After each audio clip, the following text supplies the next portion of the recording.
Merhabalar, kanalıma hoş geldiniz. Bugün sizlerle çok istediğiniz, işte Meltem Hanım düz çantalarda tamam videonuz var, astarlıyoruz ama bu ağzı detaylı düz olmayan çantaların astarını nasıl yapacağız diye çok soruyordunuz. Ben de elimden geldiğince sözel olarak ifade etmeye çalışıyordum ama bugün artık dedim ki hazır çantayı astarlarken videosunu da çekeyim. Sizler de faydalanın.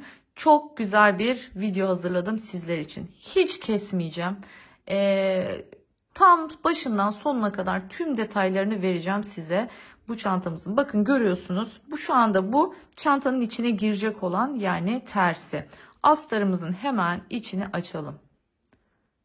Bakın görüyorsunuz. Bu arada bu köşeleri bilerek çıkartmadım. Oraları bilerek oval bıraktım. Onu da söyleyeyim. Çünkü benim dikeceğim yer oval olduğu için sivri olsun istemedim. Bu şekilde oval bıraktım. Bakın son derece düzgün. Harika bir ağız çalışması. Bakar mısınız? O böyle içine kıvır kıvır kıvır falan değil. Çıtlatmalı falan değil. Bakın son derece muntazam, düzgün bir ağız çalışması. Yine her zamanki gibi çift kattan son derece profesyonel çalışılmış cebimiz. Bu çantada nasıl kalıp alacağız? Bu videoda nasıl kalıp alacağız? Dediğim gibi cebini nasıl keseceğiz? Nasıl dikeceğiz? Önce hangilerini yapmamız gerekiyor? Tüm aşamalarını bulacaksınız.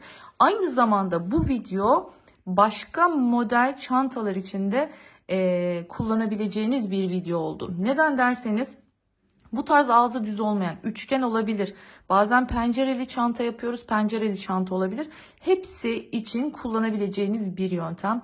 Ağız kalıbını çıkarttıktan sonra ağız kalıbından bir tane daha parça hazırlıyorsunuz ve böylece bu şahane muntazam ağız çalışmasını yapıyorsunuz. Düşünsenize bunu çantanın ağzına şimdi isterseniz siz elinizde gizli dikişle tutturabilirsiniz. Dilerseniz de makineyle dibinden incecik çekebilirsiniz. Ben makine dikişini tercih edeceğim. Şimdi bu çantada. Şunu belirtmek istiyorum. Mümkün olduğunca tabii ki de kişilerin tercihidir. Bu size benim bir tavsiyem. Çantalarınızın içinde olabildiğince az dikiş gözüksün. Yani bu ne demek? Çantanızın içine cebinizi dikerken ya da herhangi bir şekilde şu kenarları çantaya monte ederken lütfen olabildiğince zikzak dikiş kullanmayın. Olabildiğince piko dediğimiz bizim daha çok bu dantelli nevresimlerde, çarşaflarda kullandığımız o işlemeli detayları çok fazla çantalarımızın içinde kullanmayalım. Bu evet güzel ancak eğer gerçeğe yakın, profesyonele yakın bir astarlama yapmak istiyorsak gerçekte hiçbir çantanın içinde bunları göremezsiniz. O yüzden bizim burada amacımız o hazırlardaki gibi düzgün astarları nasıl hazırlayabiliyoruz sizlere onu sunmak. Dilerseniz hiç vakit kaybetmeyelim, astarlamaya başlayalım. Ancak hep söylemeyi unutuyorum. Lütfen hala kanalıma abone olmadıysanız, kanalıma abone olursanız çok mutlu olurum. Biliyorsunuz abonelikler tamamen ücretsiz. Aynı zamanda beni, tüm çantalarımı ve çok daha fazlasını Instagram hesabımda da bulabilirsiniz. Yine Aryalara Tasarım adıyla bana ulaşabilirsiniz diyorum ve hazırsanız haydi başlayalım. Evet şimdi başlayalım. Görüyorsunuz çantamızı öncelikle kalıp olarak kullandık. Bu tarz ağızları pencereli olsun böyle üçgenli olsun çantalarda en düzgün ve en güzel nasıl astarlama yapıyoruz bugün onu anlatacağım sizlere. Bakın bu şekilde kalıbımızı çıkarttık. Şimdi bunu şu anda bu görmüş olduğunuz dıştan yani dıştan çizim olduğu için bu durumda bunu dikerken ne yapmamız gerekiyor? Tam bu dikişin üzerinden dikersek astarımız geniş olur. O yüzden ne yapacağız? Dikerken mutlaka şöyle yarımşar santim içeriden diktiğimizde bu tam astar içine düzgün bir şekilde oturmuş olacak. Şimdi burada nasıl bir yol izleyeceğiz? Hemen onu göstereyim. Bakın şu görmüş olduğunuz şu üçgen kısmı Aynısını bunu kestikten sonra, şimdi bunu keseceğiz önce makasla. Kestikten sonra şu parçayı aynı, bakın bundan 2 kat olacak şekilde koyacağım. Ağız kısmını aynen bunu da keseceğim. Sonrasında kestikten sonra şu görmüş olduğunuz dikiş yerimiz, bakın burası dikiş yerimiz bizim. Buradaki dikiş yerimizden 2 parçayı önce birleştireceğiz ki böylelikle muntazam bir ağız elde edeceğiz. Çevirdiğimizde tertemiz bir ağzı olacak çantanın. Dilerseniz hemen şu ağız kısmının da kesimini yapayım. Bu şekilde daha rahat bir şekilde anlatacağım çünkü. Evet, şimdi dediğim olay işte tam olarak buydu. Görüyorsunuz. Şu sadece ağız kısmından bir tane daha hazırlıyoruz. Birebir aynı olacak şekilde. Şimdi ne yapacağız? Bu kumaşımızın zaten halihazırda şu anda tersi. Öncelikle şu yan dikişlerini bir dikeceğiz. Bakın bunun altı oval olduğu için çift katta ben bu kısmı çantaların tabanlarında ek yapmıyorum. Çantaların tabanlarını her zaman için düz bırakıyorum. Kumaşı bu şekilde ikiye katlıyorum. Şimdi öncelikle yan dikişlerini güzelce makinede şimdi dikeceğim. Sonrasında şu görmüş olduğunuz parçanın da aynı şekilde sadece yan dikişlerini dikeceğim. Daha sonrasında bu yan dikişlerini diktikten sonra da artık bu parçalarımızla bu şekilde denk getireceğiz ve ağız kısmını aynı şekilde 4 tane üçgenimizi şöyle birleştireceğiz ve sonrasında zaten o halini sizinle şimdi paylaşacağım. Yani bu aşamaları dikildikten sonra ikisini birleştirip nasıl dikiyoruz, dikme aşamasını da göstereceğim. Öncesinde bu şekilde bir anlatmak istedim. Şu sistem, İnanın o kadar güzel bir sistem ki, yani bununla tam mükemmel bir ağız elde ediyorsunuz. Tekrar söylüyorum. Diyelim ki çantanız üçgen değil. Çantanız diyelim ki şöyle, biliyorsunuz pencereli çantalar da yapıyoruz. Diyelim ki bu şekilde penceresi var. Aynı mantıkta ağzını şablon olarak nasıl kestiysek sonrasında aynı parçadan sadece ağız kısmı için tekrardan kesiyoruz. Ve bu ağızları bu şekilde birleştirip çevirdiğimiz zaman tertemiz bir ağız elde ediyoruz. Eğer bunu yapmazsak şunları buradan çıtlatıp yok bunları böyle tek tek kıvırıp falan uğraşmamız gerekiyor. Ve onda da şimdi biraz sonra sağlayacağımız görüntüyü elde edemiyoruz. Bundan dolayı bu şekilde parçalarımızı hazırlayacağız ve sonrasında dediğim gibi hem bunun yan dikişlerini hem bunun yan dikişlerini dikeceğiz. Ancak bunun yan dikişlerini dikmeden önce ne yapmam gerekiyor? Öncelikle cebimi biliyorsunuz dikmem gerekiyor. Yine her zamanki gibi bakın cebim çift kat. Bu şekilde kestim. Şu ağız kısmı, temiz kısmı çantanın üstte kalacak. Dikişler altta kalacak. Bunu öncelikle şöyle biraz daha ortalayayım. Bu kenarını dikiyorum. Bu kenarını dikiyorum. Bu kenarını da buraya kadar dikiyorum. Burayı dikmiyorum. Çevirmek için. Sonrasında güzelce çeviriyorum. Ve çantamıza monte ediyoruz. Bu çiftli bir ceptir. Yani bunu şu şekilde yapıp çevirdikten sonra çantaya monte ettiğimizde üç kenarını dikip bir tane de ortadan diktiğimiz zaman çift gözlü cep elde etmiş oluyoruz. Dilerseniz anlatımlarımı yaptığıma göre hemen şimdi makine aşamasına geçelim. Şimdi söylediğim gibi yan kenarları hemen dikiyoruz.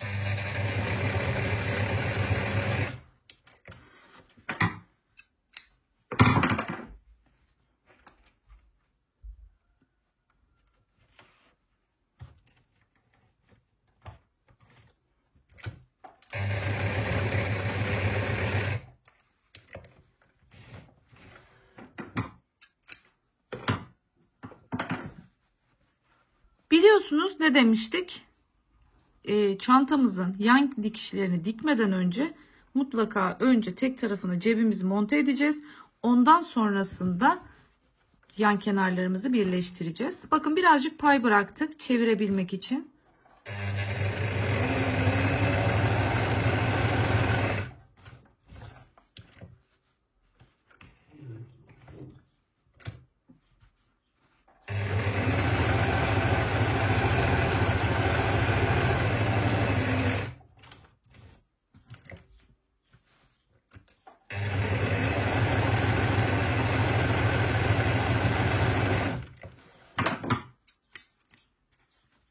Şimdi çevireceğiz. Yine köşelerini bir çıtlatıyoruz. Bu şekilde üçgenlerini kesiyoruz rahat dönmesi açısından.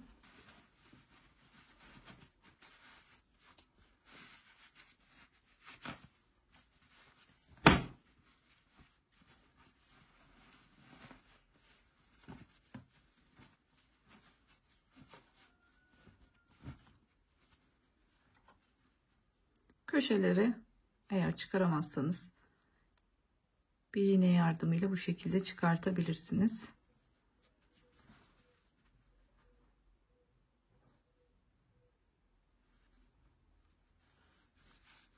Kesmiyorum. Her detayını tek tek vereceğim. Hiç dikiş dikmeyenler de faydalanabilsin istiyorum.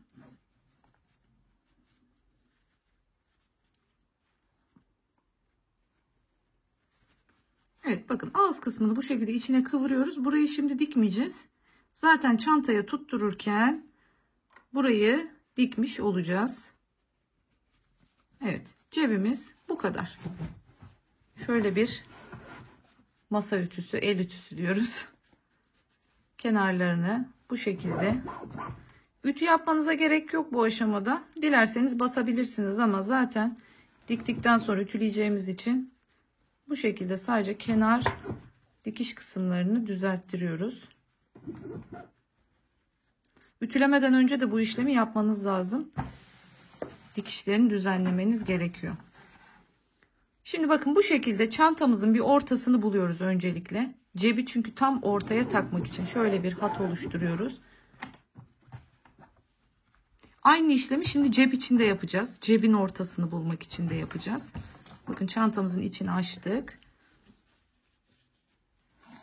Şimdi cebimizin ortasını da buluyoruz. Bakın aynı işlemi tekrar yapıyoruz ki tam cebimizi ortaya takmanın en kolay yolu bu.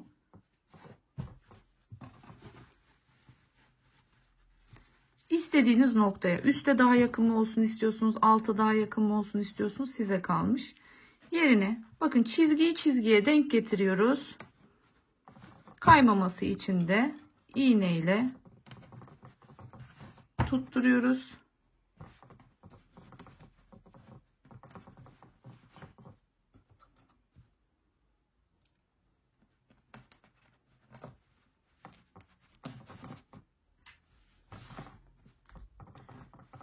Hep soruyorsunuz astarlarımızı bir yere mi yaptırıyorsunuz diye. Siz de bu şekilde gayet güzel, böyle çok profesyonel görünen tertemiz astarlar hazırlayabilirsiniz. Astarda en kolay çalışması, en kolay kumaş dak kumaş. Gerçekten zaten kalıp gibi bir kumaş. Dikmesi de kolay. Şimdi cebimizi dikiyoruz. Ağız kısmı sağlam olsun diye biraz geri gidiyoruz önce.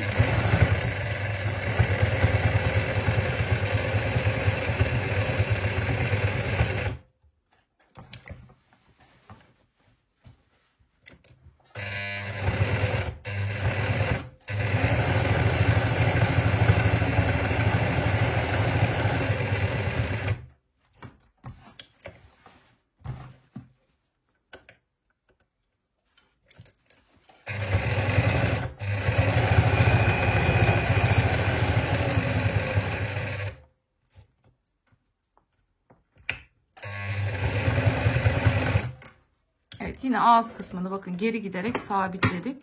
Şimdi bir tane de o çizgi çekmiştik ya ortaya. Üzerinden bir tane de tam orta hattan çekeceğiz ki cebimiz 2 bölmeli olmuş olsun. İki göze de rahatlıkla telefon sığabilecek büyüklükte.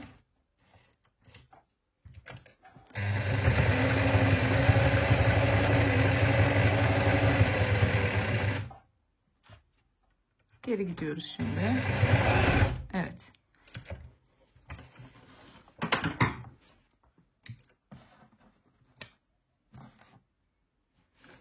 Evet, mutlaka önce cebimizi dikiyoruz bu şekilde. Sonra yanlarını dikeceğiz. Tavsiyem, lütfen çantalarınızın içinde zikzak dikiş, piko tarzı, yani böyle çarşaflara, nevresimlere yapılan piko dikişler yapmanızı pek tavsiye etmiyorum. Çünkü bunlar orijinalden uzaklaştırıyor. Biliyorsunuz, hiçbir aldığınız çantanın içinde böyle dikişler bulamazsınız, göremezsiniz. O yüzden gerçeğine en yakın astarları elde etmek için olabildiğince dikişlerin minimalde gözükmesini tercih edeceğiz. Cep detayı bile bakın çok önemli. Hiçbir şekilde ağzında vesairesinde dikiş yok, kat yok. Yani evet, 2 kat kumaş kullanıyor gibi gözükebilirsiniz ama gerçekten çok daha güzel bir işçilik ortaya çıkıyor bu şekilde. Şimdi kenarları tekrardan iğneliyoruz.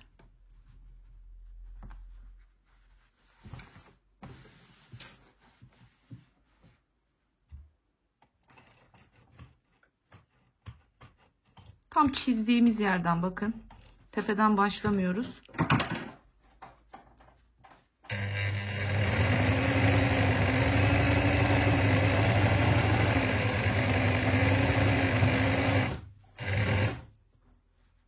Şu detayı da vereyim. Anne bir saniye. Şu detayı da vereyim. Şimdi biz çizdiğimizde, ilk çizdiğimiz dikiş dıştandı. Dıştan olduğu için o paylı olandı. Biz sonradan oradan kestikten sonra o size söylemiş olduğum o payı şimdi ne yapıyoruz? Bakın, içine veriyoruz. Yani sakın yanlış anlaşılmasın. Bu çizgi ilk çizdiğimiz çizgi değil. Bu çizgi sonradan, o çizgiden kestik. Sonradan içine çizdiğimiz çizgi bu. Devam edelim.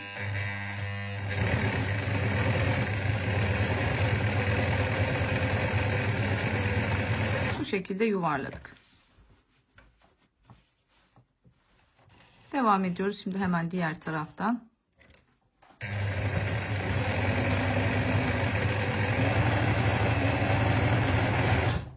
İğnelerinizi bu şekilde yatay yaparsanız çıkarmak zorunda bile kalmazsınız.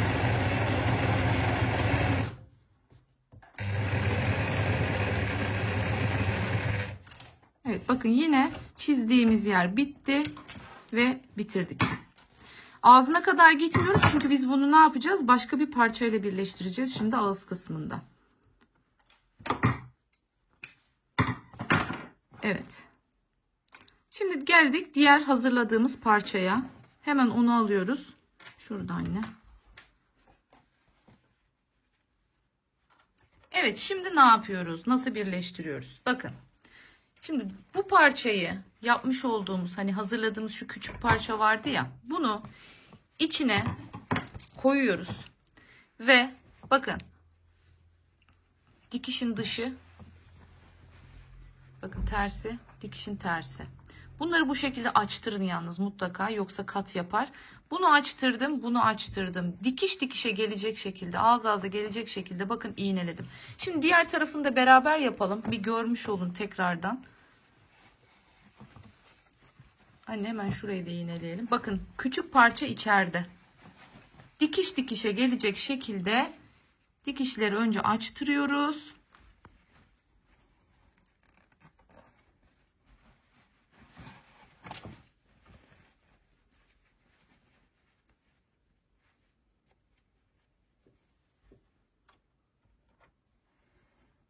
Bu şekilde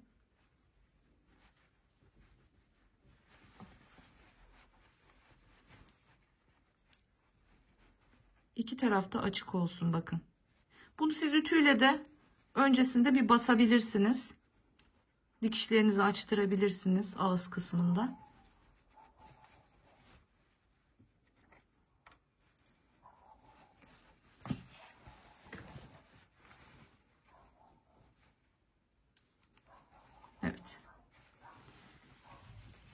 Ağız kısımlarını da bir iğnele istersen. Şimdi üçgenlerimizi de bir iğneleyelim.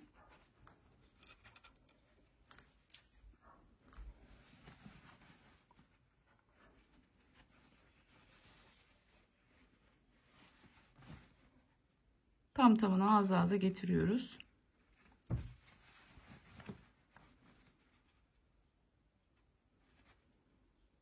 Dört köşeyi de ayarladık. Yan dikişlerimizi ayarladık. Şimdi makine aşamasına geçiyoruz. Evet, başlıyoruz şimdi dikmeye.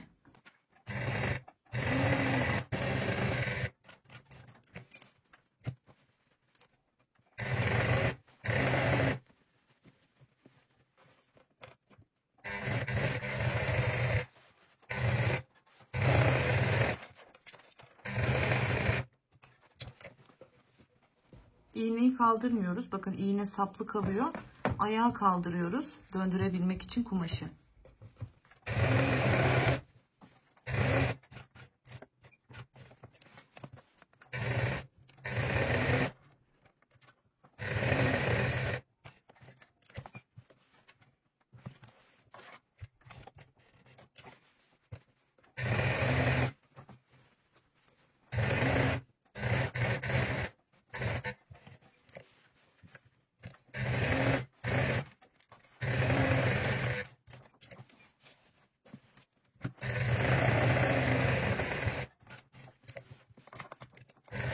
Sabitlensin diye biraz daha yürüttük ve bitirdik. Şimdi artık ne yapacağız? Yine bakın köşelerin rahat dönmesi için bütün köşe noktalarını şimdi üçgen olan yerlerde bakın bu şekilde görüyorsunuz nasıl yaptık.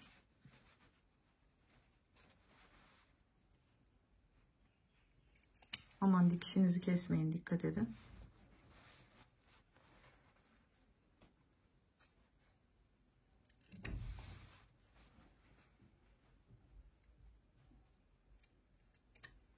Evet, köşeleri. Şimdi bir de çukur yerler var. Çukur yerleri de aynı şekilde. Onları çıtlatıyoruz. Çıtlatıyoruz şimdi buraları. Dikkat edin yalnız.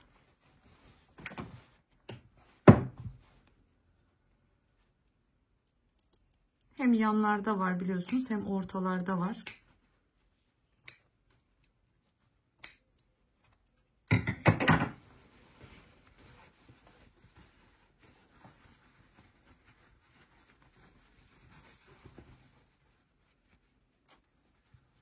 Hani ileride çevirir misin?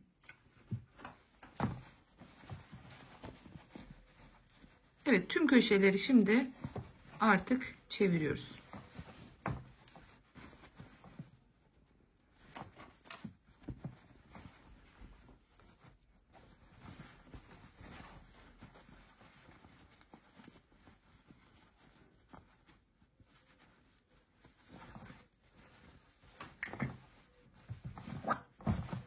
Evet, bakın görüyorsunuz. Bu şekilde son derece düzgün bir astar çalışması yapmış olduk. Bakın tertemiz ağzı. Şimdi ütüleyeceğiz. Ütüleme aşamasına geçeceğiz. Çevirelim artık. Evet. Şurası görüyorsunuz. Burası çantanın içinde kalacak. O yüzden şimdi bu bir delikli çanta olduğu için deliklerin görünme ihtimaline karşı biz şu ağız kısmını şimdi şöyle bir kıvıracağız. Çünkü bunlar bir müddet sonra saçaklanır. Yine aynı şekilde eğer zikzak çekebiliriz normalde. Eğer delikli değilse hiç bu şekilde bile bırakabilirsiniz ağzını temizleyip. Dilerseniz zikzak çekebilirsiniz. Ama benim şimdi kullanacağım çanta delikli bir çanta olduğu için ucundan şu şekilde bunu kıvıracağız. Bir kat dikiş atacağız şimdi buraya. Böylece çantada kötü bir görüntü oluşmayacak. Deliklerden kötü görüntüler çıkmayacak. Zaten bu parçanız boşta olduğu için şimdi yapabilirsiniz bunu. Bakın bu parçamız boşta zaten. Aynı şekilde zikzak çekeceğiz. Yine yan taraflara sonrasında püsküllenme yapmaması için. Evet, dikelim anne. Evet, düz dikiş yapıyoruz. Güzel görüntü olsun. Zikzaklar çünkü görünüyor. İçini fazla kıvıttırmayın. Yani 3 katlı yapmayın. Direkt bir kat kıvırıp yapın. Fazla bir çıkıntı olmasın. Amacımız burada deliklerden kötü görüntü çıkmasın diye. O yüzden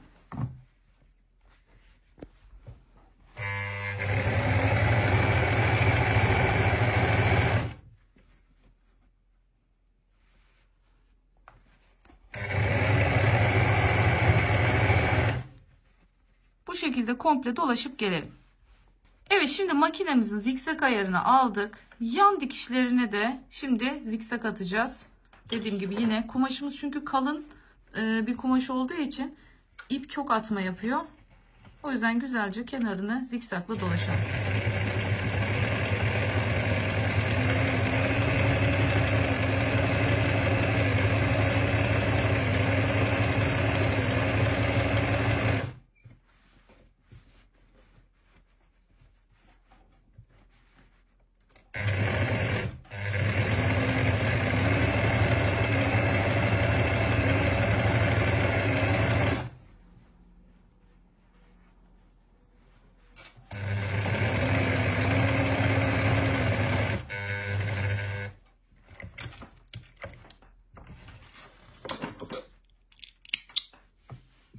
Evet, şimdi hemen bütün iplerini temizliyorum. Geliyorum. Evet, bakın bitti. Harika bir astar hazırlamış olduk. Kastettiğimiz olay şu. Görüyorsunuz değil mi? Ağız kısmı nasıl düzgün. Bakın son derece muntazam. Kalıp gibi. Hem de böyle çift kat olduğu için tok. Sanki içine böyle herhangi bir keçe falan koymuşsunuz gibi duruyor. Bakın cep son derece muntazam. Kastettiğim olay bu. Hiçbir şekilde dediğim gibi zikzak çekmeyin. Ağız dikişi yapmayın. Bakın son derece düzgün. Çift bölmeli bir cebimiz oldu. Bu üçgen olduğu için bu şekilde. Eğer tekrar söylüyorum karese o zaman ağzını mesela kare keseceksiniz. İkinci parçayı da aynı şekilde yapacaksınız. Şunu yapmamın sebebi çantamın deliklerinden şu zikzak görüntüsü çıkmasın diye. Bakın şöyle dışını da tertemiz bıraktık. Yan dikişlerine zikzak çektik. Herhangi bir atma püsküllenme yapmasın diye. Tam tamına bu şekilde istediğiniz ölçüde astarınızı hazırlayabilirsiniz. Şimdi neye geldik? Artık astarımızı çantamızın içine takacağız. Doğru yerlerden tutturacağız. Dilerseniz özellikle makine konusunda acemiyseniz mutlaka ve mutlaka öncesinde bir teyelleme yapmanız işinizi çok kolaylaştıracaktır. Mesela şöyle örnek vereyim. Ben yapacak olduğum zaman evet her şeyi birebir aynı yapıyorum ama ben mutlaka risk almıyorum. Ağız kısmını makineye çekerken mutlaka öncesinde teyel atıyorum. Ama annem yaptığı zaman direkt mandallarla tutturuyor ve hemen makinenin ağzına dikişe başlayabiliyor. Bu da yılların tecrübesi. Siz de dediğim gibi eğer bu işte iyiyseniz gerek yok ama risk almak istemiyorsanız kaydı şöyle böyle bir sıkıntı olmasın. Dümdüz gitsin. Çünkü o çizgiyi takip etmek de teyel çizgisini. Bu arada şu çok önemli. Teyellerken mutlaka makinenin dikişi nereden gidecekse siz de oradan teyelleyin. Doğru noktadan çantanın o ilmeklerinin arasından doğru yerlerden geçirin ki makineyi çektiğinizde dümdüz doğru bir şekilde yoluna devam etmiş olsun diyorum. Evet, güzel faydalı bir video oldu diye düşünüyorum. Umarım siz de memnun kalmışsınızdır. Çantalarınızda bu videoyu kullanırsınız. Ben son bir hatırlatma yapmak istiyorum. Bu da dikiş makinesiyle dikecek olanlar için. Mutlaka dikiş dikerken yani astarı çantaya dikerken astar tarafından dikmenizi tavsiye ediyorum. Dıştan dikiş yapmayın. Çünkü o zaman dıştan düzgün yapmaya çalışırken içte astarda kötü bir görüntü ortaya çıkartırsınız. O yüzden astar tarafından dikiyoruz. Üst ipimiz astar renginde, alt ipimiz ise çantanın renginde olacak mutlaka. Onu da son olarak hatırlatmış olayım. Bir başka videoda daha görüşmek dileğiyle. Kendinize çok iyi bakın. Hoşça kalın. Kanalıma abone olmayı, videolarımı beğenip yorum yapmayı unutmayın diyorum. Görüşmek dileğiyle.